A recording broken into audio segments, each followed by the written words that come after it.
হে মানব, তোমাকে আবার 40 দিনের জন্য জীবিত করা হলো, যাতে এই দুনিয়ার কি হাল হয়েছে সেটা তুমি দেখতে পারো। আর একটা কথা খেয়াল রাখবে, তোমাকে শুধু তোমার খাস আপনজনই দেখতে পাবে।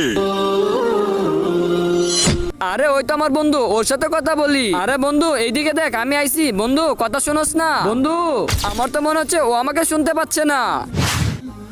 আরে ওই তো মুস্তাকিমের ছেলে, ওর সাথে কথা বলি। আরে কামরুল শোনো।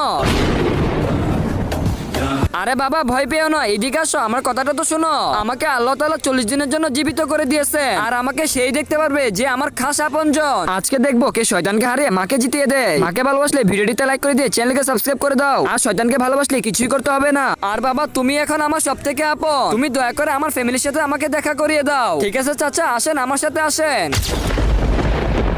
চাচা ওই দেখেন আপনার ছেলে বসে আছে। আরে শান্ত, তুমি এখানে বসে জুয়া খেলতেছো? তুমি কি ভুলে গেছো যে তোমার বাবা কত